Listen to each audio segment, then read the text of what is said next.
The history of Mario. Mario is arguably the most recognizable video game character in the world. People who identify as gamers know characters like Nathan Drake, but even non-gamers know who Mario is. Join us as we briefly examine the origins, history, and cultural impact of everyone's favorite Italian plumber.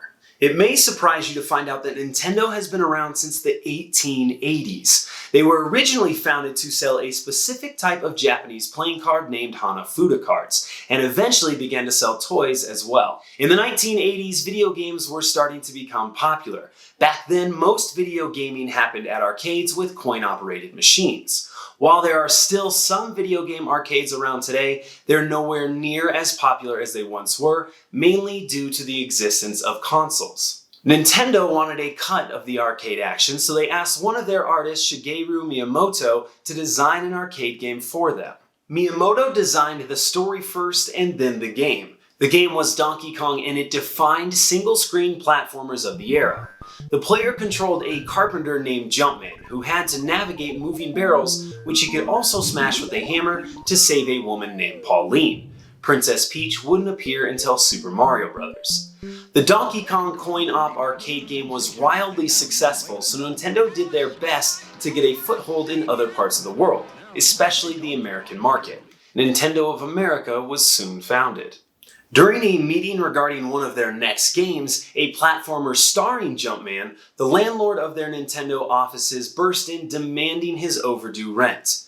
Jumpman needed a name, and Nintendo named him after their landlord, Mario Segal. It's not clear if this was done to spite or placate the landlord, but he was immortalized nonetheless. The newly named Mario would appear in the Donkey Kong sequel, Donkey Kong Jr.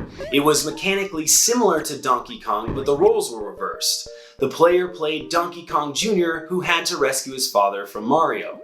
Donkey Kong Jr. remains the only time that Mario has been a villain in an official Nintendo game. A year later, in 1983, Mario Bros. Was released. Not to be confused with Super Mario Bros., which would appear 2 years later, Mario Bros. Was another single-screen platformer like Donkey Kong and Donkey Kong Jr. There were two major differences, however, both of which had a long-lasting impact on the Mario legacy. The first was the fact that this was the first Mario co-op game, as opposed to the hot seat approach shown in the Donkey Kong series. They couldn't very well have two Marios, so the Mario sprite was recolored and Luigi was born. The second was the fact that they changed Mario's profession from a carpenter to a plumber, which they did purely because of where the game took place. Mario games often have a sewer level. Mario Bros. Was literally just that sewer level. The side-scrolling platformer Super Mario Bros. Came in 1985 and was the first Mario game released for home consoles, specifically the Famicom, or as it was known in the rest of the world, the Nintendo Entertainment System. Super Mario Bros. Came free with the NES, which meant that every single NES owner had access to the game. While it could be argued that this is why the character became so beloved, the same wasn't true for the character in the free game that came with the Sega Master System, Alex Kidd.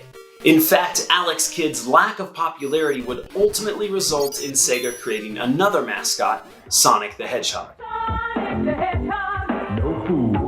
Super Mario Bros. Would go on to receive multiple remakes and also spawn multiple sequels and spin-offs that would appear on the Super Nintendo, such as Super Mario World, which introduces Yoshi, and Super Mario Kart. In 1983, Mario was one of the first video game characters to appear on TV, and even appeared on multiple shows in that same year. The Nintendo 64 game Super Mario 64 is regarded as the game most responsible for popularizing 3D platform games, even if it wasn't technically the first. Mario has appeared in non-platformer games such as the puzzle game Dr. Mario. He's also appeared in non-Mario games such as the Smash Bros. Series. Mario received a live-action feature film in 1993, Super Mario Bros., which was not good. And now you know why the Wreck-It Ralph character Felix uses a hammer, because he was based on Mario, who began his life as a carpenter. I'll bet that's Mario. Fashionably late, per the norm.